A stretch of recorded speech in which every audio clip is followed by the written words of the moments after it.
Día a todos. En esta ocasión vamos a presentar algunos ejemplos sobre salto hidráulico. El salto hidráulico entra en el flujo abruptamente variado. Vamos a definir cuáles son las características de algunos tipos del salto hidráulico. La bibliografía que vamos a estar manejando es la siguiente. El autor es Gilberto Sotelo Ávila. El nombre del libro es Hidráulica de Canales, volumen 2. Y el editorial es de la UNAM, Facultad de Ingeniería. Hemos encontrado que hay flujo gradualmente variado, donde observamos en el flujo gradualmente variado que el tirante cambia muy poco en una longitud considerable del canal. En el caso que vamos a estudiar esta ocasión son los cambios bruscos de tirante en longitudes relativamente cortas. Tenemos situaciones en las que el canal, por el cambio de pendiente, tenemos que viene de un flujo subcrítico a un flujo supercrítico. Dependiendo de la diferencia entre las pendientes de ese canal, pues va a ser o gradual o abrupto el cambio de régimen subcrítico a régimen supercrítico. En la imagen de la derecha observamos como el contraste de pendientes es mucho mayor, entonces se forma un remanso. Esto es lo que llamamos un cambio brusco de tirante, régimen subcrítico a un régimen supercrítico en una longitud pequeña. En definición, podemos decir que hay suficiente evidencia experimental en la que se muestra que hay una transferencia de régimen supercrítico a régimen subcrítico. Esa es tal cual la definición de salto hidráulico. El paso de supercrítico a subcrítico en una longitud pequeña. Ahora, la transición entre estos dos regímenes, de supercrítico a subcrítico, es una turbulencia. Esa turbulencia tiene diferentes características y podemos conocer la longitud de esa turbulencia. Recordemos las características del régimen supercrítico: velocidad alta y tirantes pequeños. Régimen subcrítico: velocidades bajas y tirantes altos. Vean, esta es una situación en la que se muestra un salto hidráulico normal y claro. Son dos compuertas, izquierda, derecha. Dependiendo de la operación de la abertura de ambas compuertas, el salto hidráulico se puede mantener o se puede desplazar hacia aguas abajo o hacia aguas arriba. ¿Qué podemos observar de este diagrama? Podemos observar que el flujo supercrítico está justo a la salida de la primera compuerta, viene la fase de turbulencia. Luego viene un flujo subcrítico por la obstrucción. Es importante darnos cuenta que el canal siempre lleva la misma agua, es decir, el caudal es constante.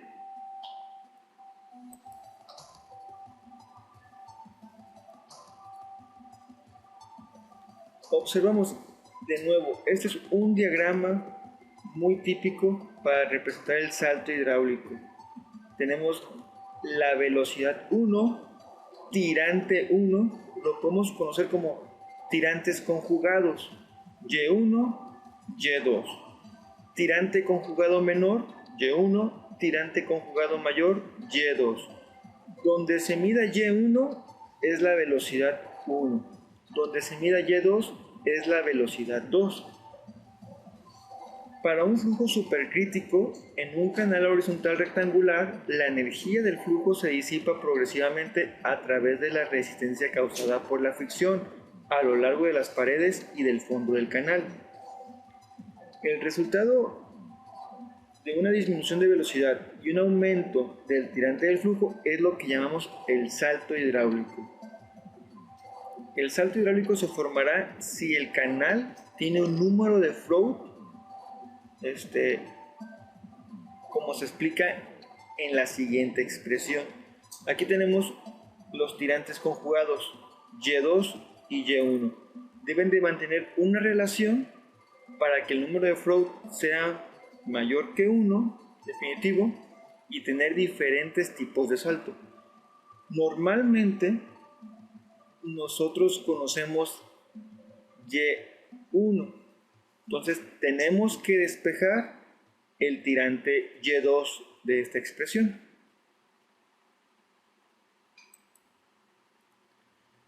Tenemos, como les comentaba, es obligatorio tener un flujo supercrítico definitivo, entonces el número de flow tiene que ser mayor que 1. Si nuestro flujo tiene número de flow menor que 1, tenemos un flujo subcrítico, entonces no se puede formar salto. Entonces tenemos diferentes clasificaciones según los parámetros del número de flow. Tenemos de 1 a 1.7 ondular, de 1.7 a 2.5 débil, de 2.5 a 4.5 oscilante, de 4.5 a 9 estacionario, y con número de flow mayor a 9 fuerte. Vienen aquí las características. Como podemos ver, dependiendo del número de flow, pues la turbulencia se extiende, es notoria o no está notoria.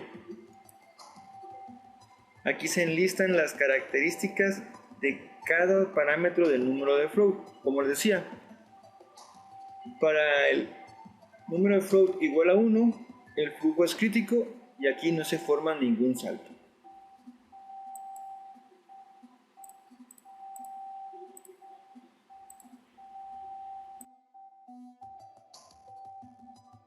Tenemos el siguiente ejemplo. En este ejemplo vamos a observar las características de un salto hidráulico normal después del vertedor.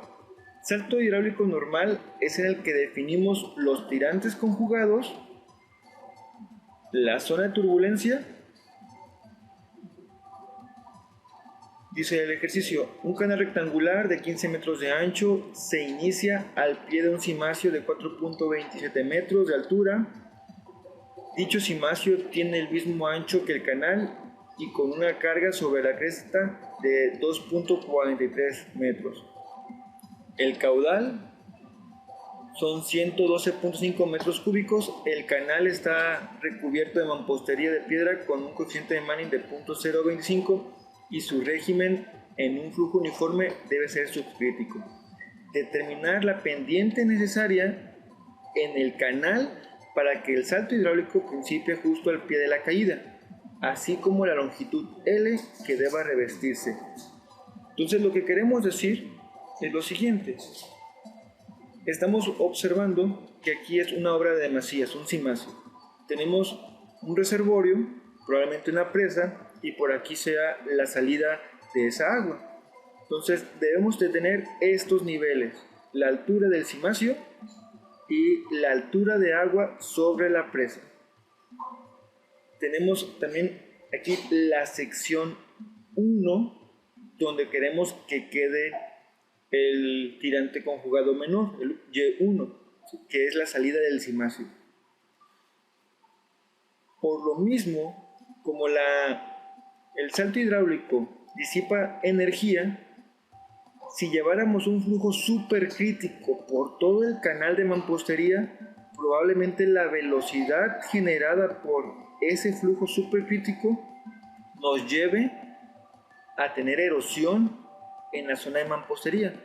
Es entonces que solamente se tiene flujo supercrítico en la zona de concreto, donde el concreto admite velocidades mayores y no se erosiona tan fácil.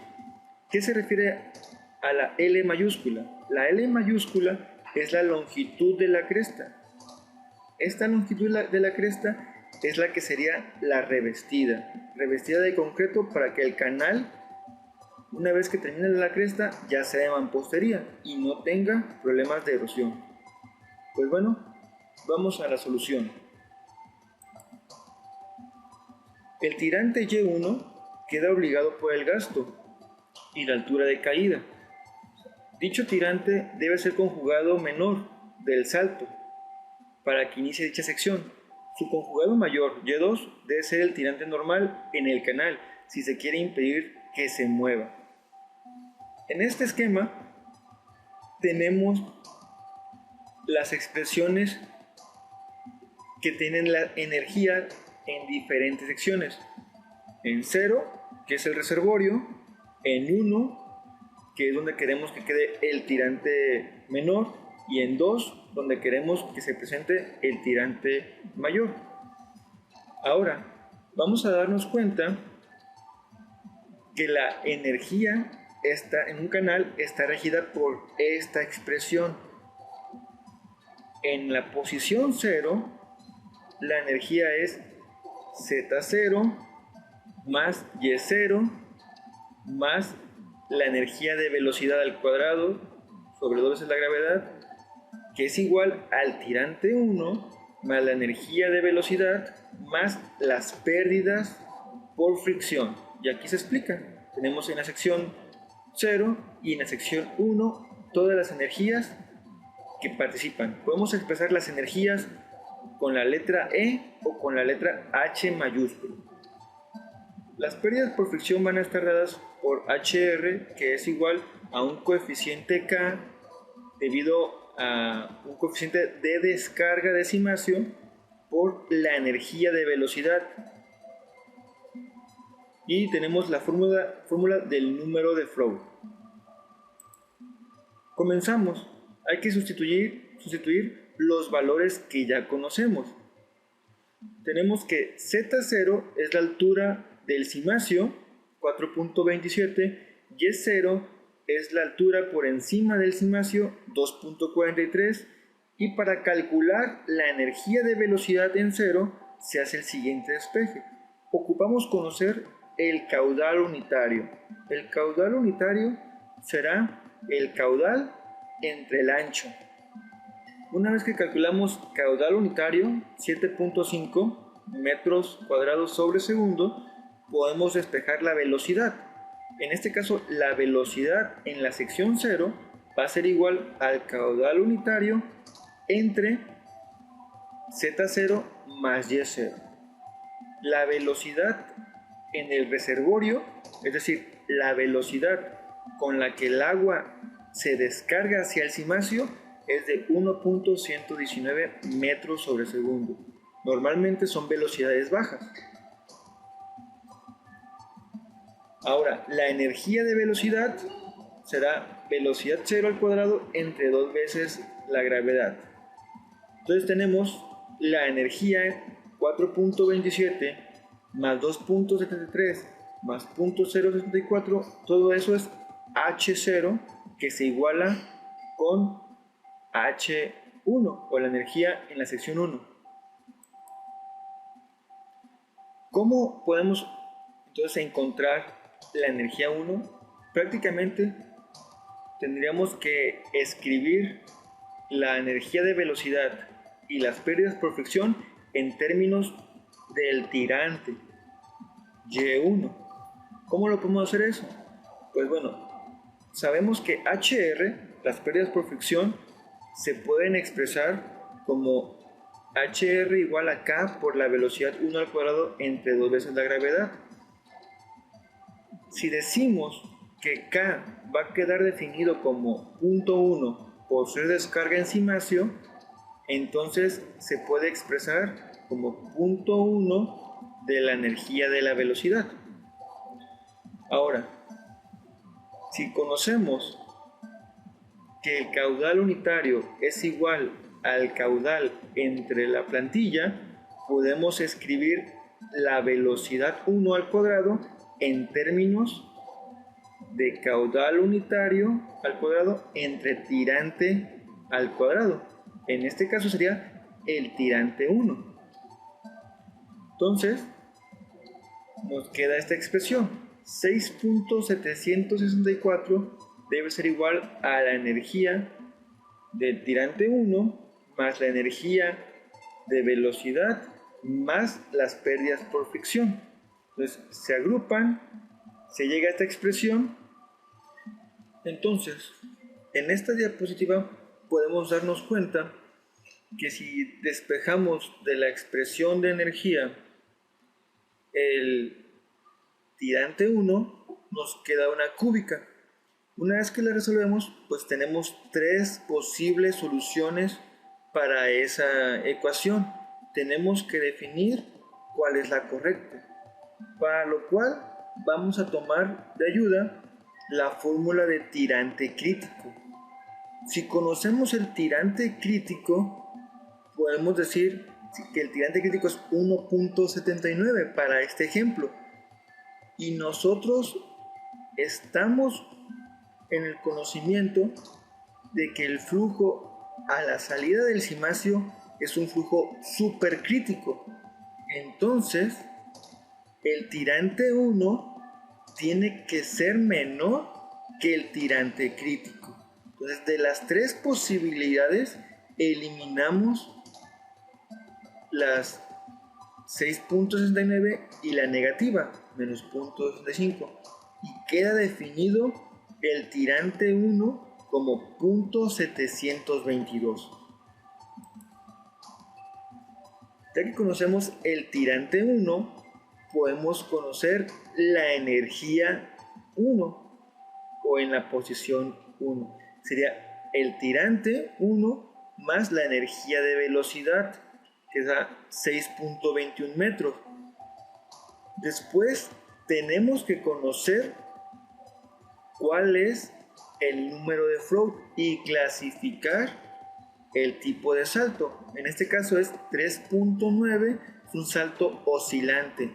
Si ya conocemos el número de float y el tirante 1, se despeja el tirante conjugado Y2 y obtenemos que el tirante Y2 es 3.64.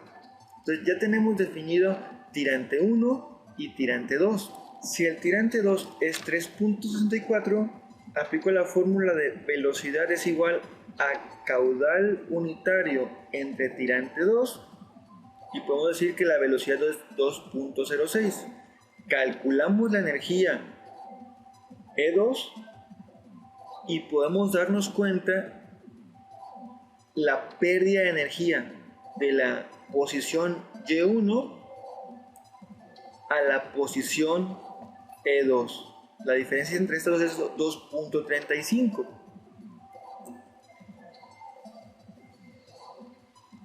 Ahora, con la ayuda de la fórmula de Manning y los elementos geométricos, podemos dar la solución al ejercicio de cuál es la pendiente necesaria del canal para que se forme ese salto hidráulico de forma permanente. Entonces, con el tirante Y2 lo igualamos como si fuera el tirante normal del canal, obtenemos el área, perímetro húmedo, radio hidráulico y con la fórmula de Manning despejamos la pendiente del fondo del canal, siendo 0.0008 la fórmula, la pendiente del fondo del canal. Lo que queda por conocer es la longitud de la turbulencia o la longitud de la cresta. Para eso vamos a ayudarnos de esta gráfica que viene en el inicio del capítulo 4 de la bibliografía mencionada. Se usa la gráfica, la curva en esta que está en verde, es la curva de hasta arriba, necesitamos el valor del número de Freud. El número de Freud es 3.9, se sube una vertical, cruza con esa curva, se traza una horizontal y aproximadamente tenemos 5.78. Ese es un cociente. LF sobre tirante 2 es igual a 5.78. Se despeja el valor LF y obtenemos que LF es igual a 21.04. Prácticamente esta es la longitud que debemos de revestir. Acá lo explicamos. Entonces, esta gráfica ya nos menciona la longitud de revestimiento. Debe ser por lo menos 21.04 metros. Del tirante 1 hasta el tirante 2. Y la pendiente de este canal S0 es .308. En el ejemplo siguiente se muestra el salto hidráulico normal a la salida de una compuerta. Dice el ejemplo: el canal aguas arriba y la compuerta deslizante que se muestran en la figura son rectangulares de 3 metros de ancho. La abertura de la compuerta es de 0.51 metros, el tirante de aguas arriba es de 1.9 metros. Dicha compuerta regula las descargas a un canal trapecial excavado de tierra. El coeficiente de Manning es 0.025. Del mismo ancho de plantilla, pero los taludes del canal trapecial es de 1.5 a 1. Existe una transición gradual para cambiar el talud después del salto hidráulico.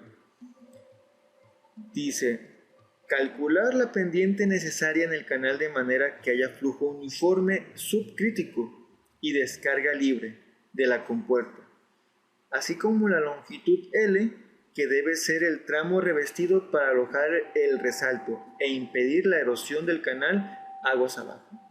Entonces tenemos una situación en la que esta compuerta, por su abertura tan pequeña y el caudal tan alto, va a generar un flujo supercrítico.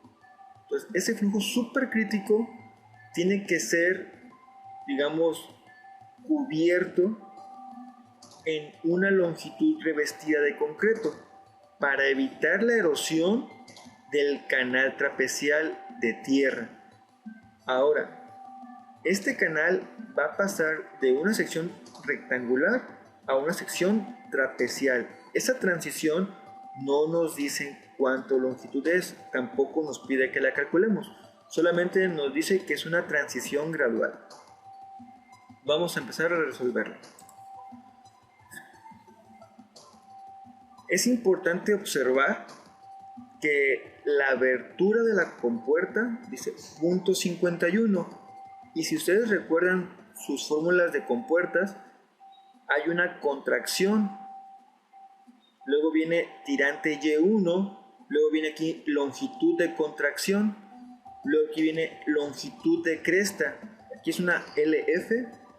Lo que nos interesa saber es la longitud de contracción más la longitud de la cresta. Conocer el tirante Y1 y el tirante Y2. Ahora, no nos dan el valor del caudal, pero nos dan el tirante 1.9 y la abertura. Entonces, conociendo el coeficiente de descarga, podemos conocer el valor del caudal de esta compuerta. Para conocer el valor del caudal, nos vamos a la fórmula de caudal es igual a coeficiente de descarga por abertura por ancho de plantilla por la raíz cuadrada de 2 veces la gravedad por el tirante aguas arriba de la compuerta. Vamos a considerar el CV igual a 1. Una vez que aplicamos estas fórmulas, coeficiente de descarga y coeficiente de contracción, podemos obtener el caudal. Haciendo la sustitución y resolviendo la ecuación, obtenemos que el coeficiente de contracción CC es igual a 0.59. Hay cierto margen de diferencia si se utiliza redondeos o fracciones. El coeficiente de descarga se obtiene como 0.55. Tenemos todos los valores para encontrar el caudal. Tenemos que caudal es igual a 0.55 por 0.51 por 3 metros de ancho por la raíz cuadrada de 2 veces la gravedad por 1.9. Obtenemos un caudal en la descarga de la compuerta de 5.13 metros cúbicos sobre segundo. Y el gasto unitario es caudal entre 3 igual a 1.71. Entonces, ¿qué acabamos de obtener? La altura o la energía H0, les repito, este símbolo H0 puede ser E0 o H0 mayúsculo. Es la energía en la compuerta.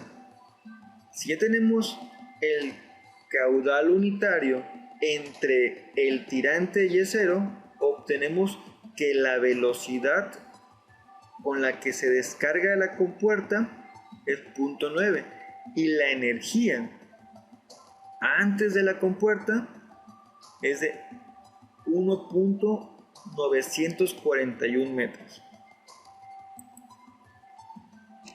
Ahora, podemos también modelar y obtener las características de la zona de contracción. Ya sabemos que H0 es 1.941 metros. Ahora, el tirante Y1, que sería la final altura o el final tirante de la zona de contracción, es igual a CC por abertura y resulta 0.3. Ese sería el tirante conjugado Y1 y la longitud de contracción va a ser igual a la abertura A entre CC, que sería 0.86 metros. Hacemos énfasis en que estos son los datos de la zona de contracción. Entonces, H1 es igual al tirante Y1 más la energía de velocidad 1. Si conocemos el caudal unitario y el tirante 1, podemos generar velocidad 1, 5.7 y así conocer la energía H1, 1.956. Ahora, el tirante conjugado Y2 generará la energía H2, para lo cual ocupamos saber cuál es el salto, cuál es el número de float. Una vez que obtenemos el número de float con los datos de Y1, siempre va a ser Y1 para calcular el número de float, es un salto oscilante, 3.32. Se despeja y se obtiene que el tirante Y2 es igual a 1.26. Enseguida vamos a proceder a obtener la energía H2. Enseguida vamos a proceder a calcular H2. Para H2, como ya conocemos el tirante Y2, ahora podemos calcular la velocidad 2. Sería caudal unitario entre tirante Y2 y resulta 1.35. Es una velocidad significativamente más pequeña que la de 5.7 en el tirante Y1. La energía H2 es igual a 1.359. Ahora, ya tenemos tirante Y1, tirante Y2, pero ahora vamos a calcular la energía 3, que sería el tirante normal después de la transición, donde el canal ya es un canal trapecial.